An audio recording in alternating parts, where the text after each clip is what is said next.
Today we're going to install a set of rear coil springs on a first generation Honda Insight, which is from 2000 to 2006.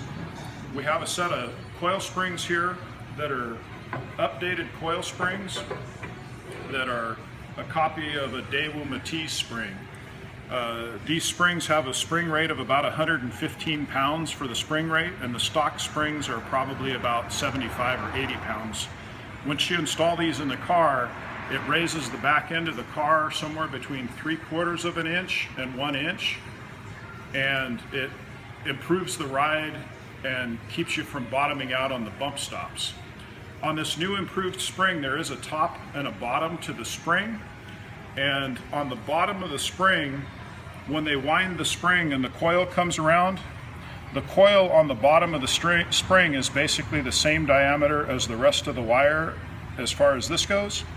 On the top side of the spring, it's wound a little bit tighter, and they wind the tail of the spring, and it's about 1 wire width inside of the spring. So for our demonstration purpose today, we're doing this job on a lift in the shop. However, this can easily be done on the ground in your garage or driveway. So with the lift, we already have the car up in the air, but if you're going to do this in your garage, we really recommend that you use safety stands and support the car on a pair of stands. We brought one out to show it. On the car, there's a lift point on the sides of the car, on both sides of the vehicle. If you come forward, in the center of the car, there's a metal bracket here that looks like a piece of angle iron sticking down, and this is actually a jack point from the side of the car. So from the side of the car, you can pick up the whole side of the car.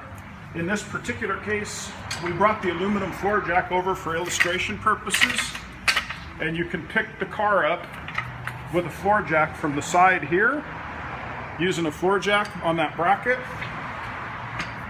And then once you have the car up on one side, you can easily come in and use the jack stand, and you would support the jack stand on the tab that's back here where the lift is now, and then repeat on the other side so that you get the back of the car up in the air and the tires off the ground.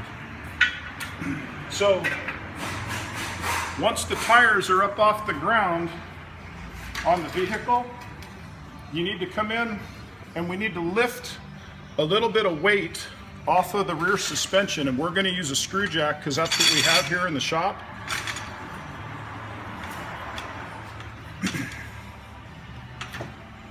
So we're lifting up on the rear suspension right now a little bit to take the weight from hanging on the suspension, and that'll make it so that the lower shock bolt here can come out easily. To do this, it requires a 14mm tool. It can be a socket, a ratchet, or a wrench, and it only requires 4 fasteners and a 14mm device. So to do this, we need to take the rear suspension bumper. There's a 14mm nut, and then on the shock there's a 14mm bolt, and we're going to go ahead and remove those on the rear of this car now.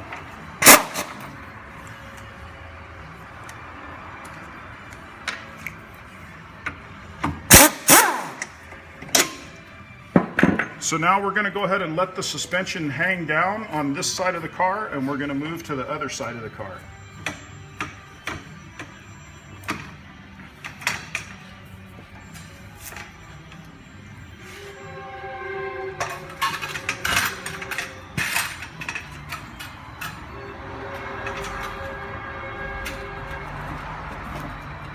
Now we're lifting the weight up on this side to relieve the pressure on the shock bolt, and we're going to go ahead and take the same 2 fasteners out for the rear bumper and then the shock bolt.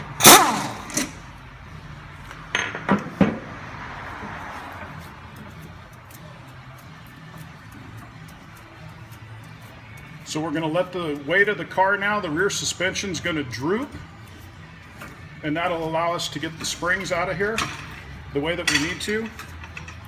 So now the springs are drooping, the shocks have dropped down about 1 inch or so past where they bolt in, and we're going to take the spring and the rear bumper out at the same time. And when the spring comes out, there's an insulator that goes on the top that comes off, and we're going to transfer that to the new spring. And on the bottom there's two plastic shields that go on the spring, and you need to transfer these too. Occasionally, if you don't transfer those, it'll make it to the point that the spring can make a noise, or it'll kind of go boing if they're not there. At the same time, I'm going to go ahead and remove the other spring assembly out of the car.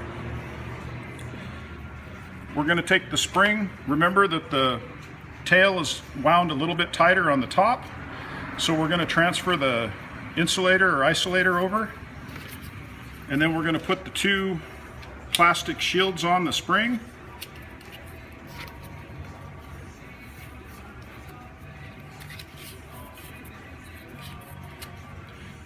And then before we put the spring in, we want to make sure that we put the bumper back in the center of the spring as we install it.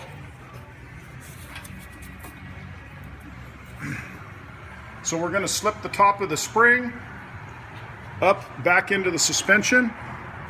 I'm going to put the bumper back into the center of the spring and load it into the cup on the bottom of the axle.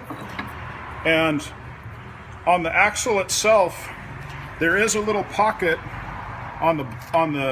there's a pocket on the bottom of the axle where when you put the spring in, you want to make sure that the lower coil on the spring is lined up with the pocket in the corner. That's the only thing you have to worry about. The top doesn't matter.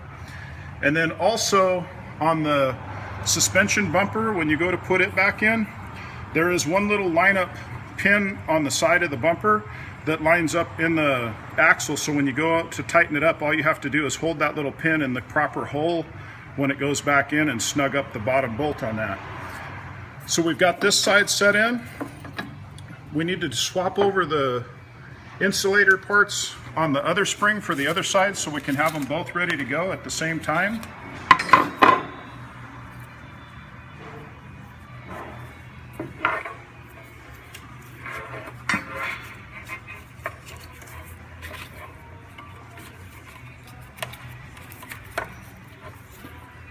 Top insulator back on.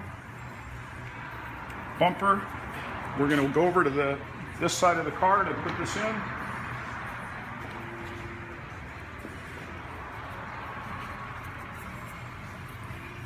Bumper in the spring.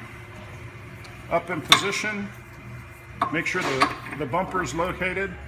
Rotate the spring into the axle pocket so it's in the right orientation. Now, where the jack's already set up, we're going to lift the suspension back up to line up the shock bolt again. So we're going to use the screw jack and start putting a little pressure. If you're doing this on the ground, you can bring your floor jack around, or you can use your stock jack from the car if you have to use that, if that's all that you have. And you want to push this back up until the point that you can get the lower shock bolt in without too much tension on it. So we're going to put the lower shock bolt through the lower part of the shock, start it. We're going to take the nut for the bumper. We're going to rotate the bumper until the little pin on the bumper locates back into the little locate hole. And you don't need a wrench to hold it because it's in the locate hole. And we're going to tighten those back up. And in our case, we have an impact gun with a 14mm socket. And that's the installation on one side.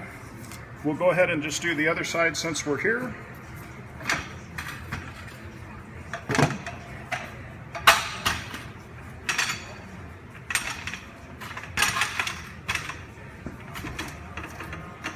Again, we're going to lift the weight back on the suspension, lining up the lower shock.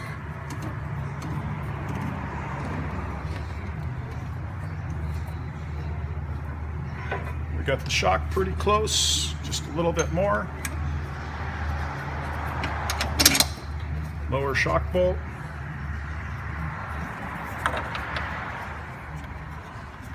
the nut going on the suspension bumper. And we're going to tighten it back up.